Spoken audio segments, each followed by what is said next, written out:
It's my pleasure to welcome you here to the Clark Howard Show, where our mission is to serve you with advice and information that empowers you so you make better financial decisions in your life. And today, I'm going back to basics.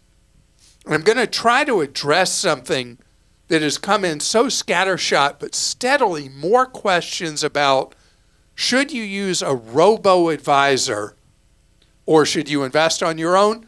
Or should you use a financial advisor, financial planner? And I'm going to try to help you. These are not ironclad choices, but give you a sense of direction how you pick.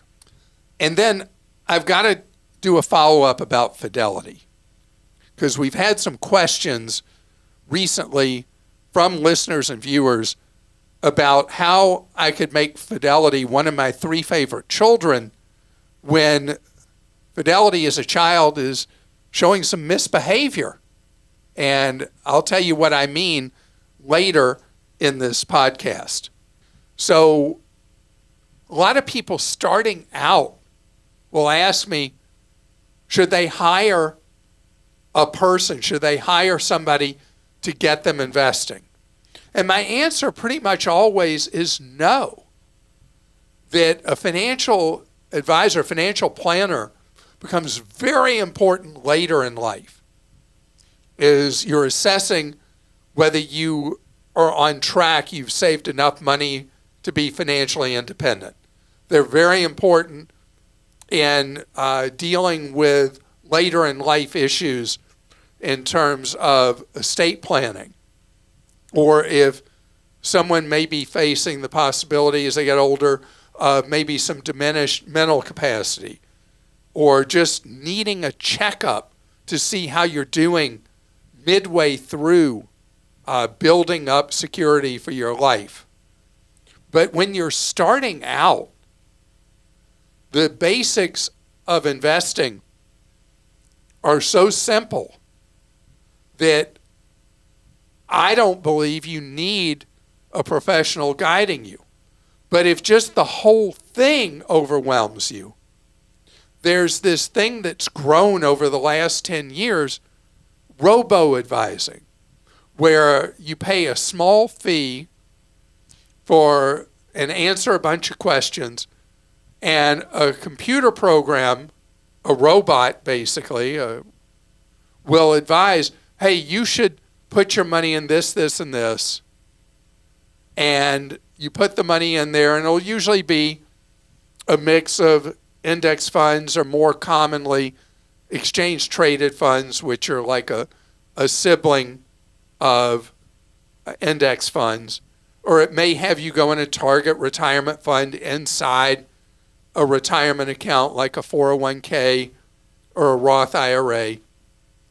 And so the robo is a great way if you feel kind of stuck, you don't know how to start, to do. And a robo can be very valuable early to mid-career, making sure that your money is wisely allocated in, if you're doing an investment account or you're in retirement accounts of various types. So you get the mix of money right. The risk and the long-term reward are correct if the whole thing just confuses, intimidates, or bores you. So the robo-advisors are so inexpensive, you're adding a little cost into the system, a little sand in the gears, but not a lot. The financial planner, as I mentioned, generally later in life, and as a general rule, figure it's going to be 1% of the money they manage for you. But you don't even have to do that. You can hire, more and more common now, you can hire a financial planner who you pay a fee to, like you'd pay a lawyer or an accountant, and have a checkup from them. They don't actively manage your investments typically, but you're paying them for looking at what you're doing, suggesting to you what you need to do differently.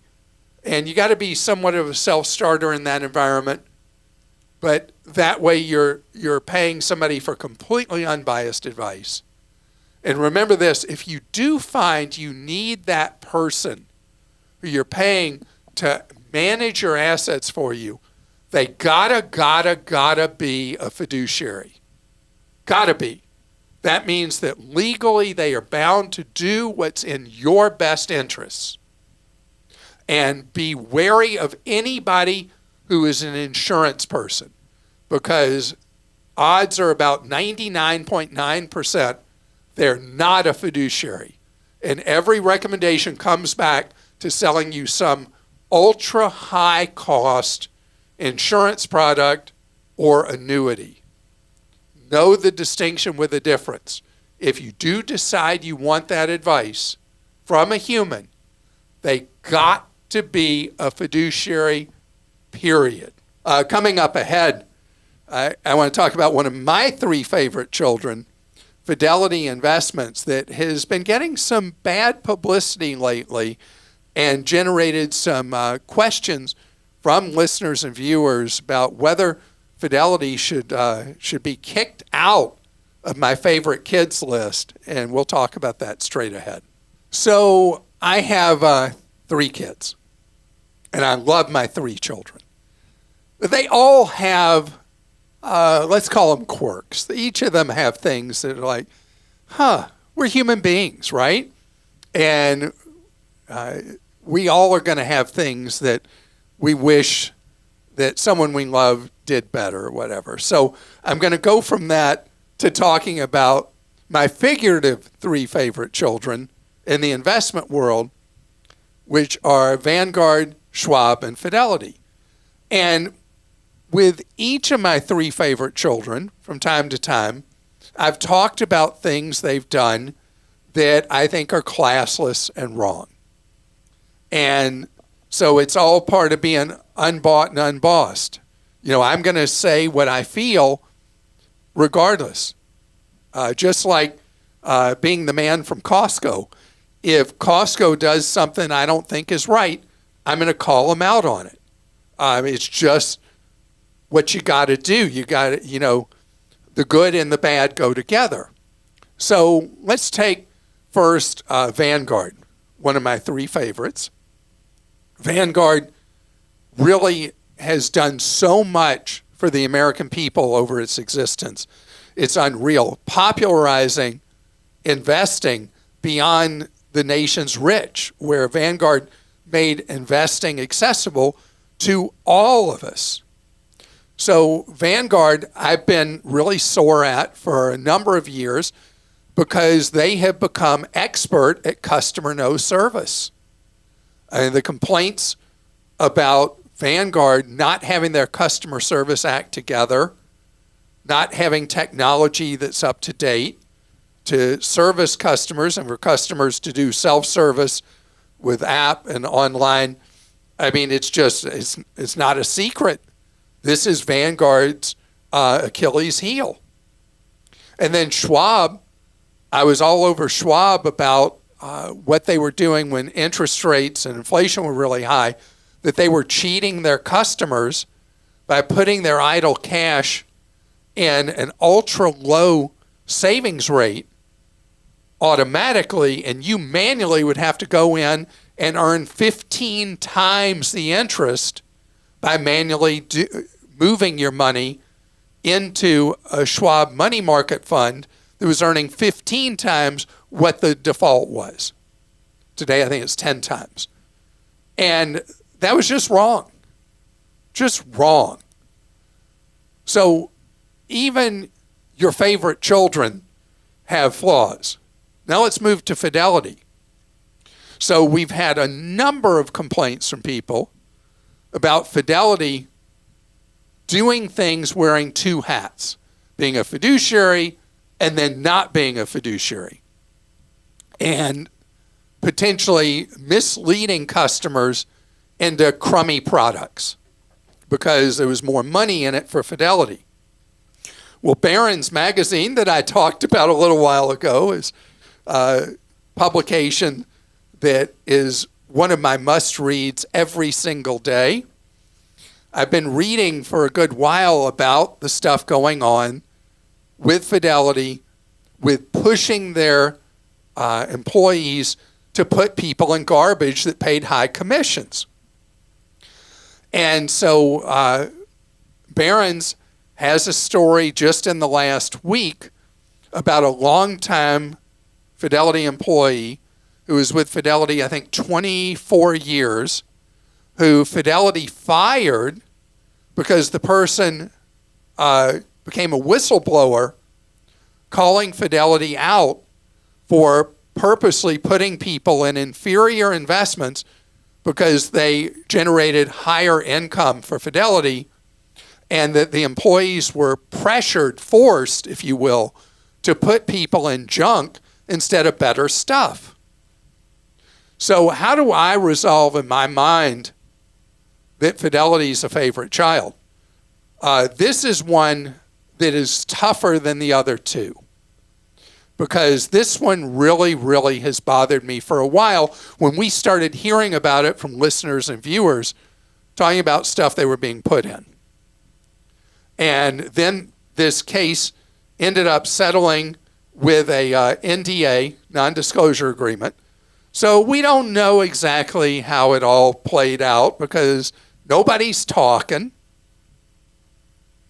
But Fidelity played so dirty with this employee, this person who had a perfect work history for 24 years. Suddenly they said they were garbage and posted bad stuff about them on BrokerCheck. I assume that has been removed now. But by the way, Fidelity, as I've said with any company that I pick on, it's free to have somebody come on the podcast with me and rebut what I'm saying. Fidelity should not be playing both sides of the street. They shouldn't be behaving like the dirty dealing at full commission stockbrokers. At the same time, they're also wearing a hat as a good guy. And Fidelity does a lot of fantastic things.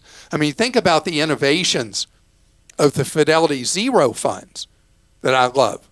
That a young person can come in and put $1 in. By young, I mean a teenager. Open an account with $1. Invest commission-free and fee-free. Anybody of any age can do the Fidelity Zero funds, which are a variety of index funds that are great to put their money in.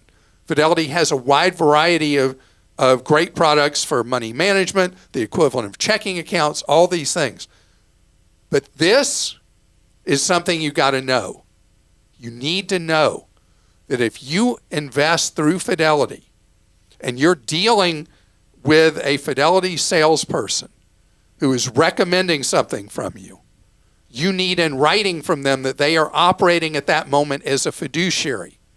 If they are in writing, if they are operating as a fiduciary at that moment, they can't put you in the garbage. They can't cheat you, putting you in high-cost trash. They have to treat you right if they are a fiduciary. If they say, oh, well, in this, I'm not in a fiduciary capacity, you're done listening, you're done talking to them, and you don't buy the stuff. And again, if Fidelity wants somebody to come on the air and say why this isn't garbage, why this isn't a terrible practice on Fidelity's part, I'm happy to have you come on and give your say.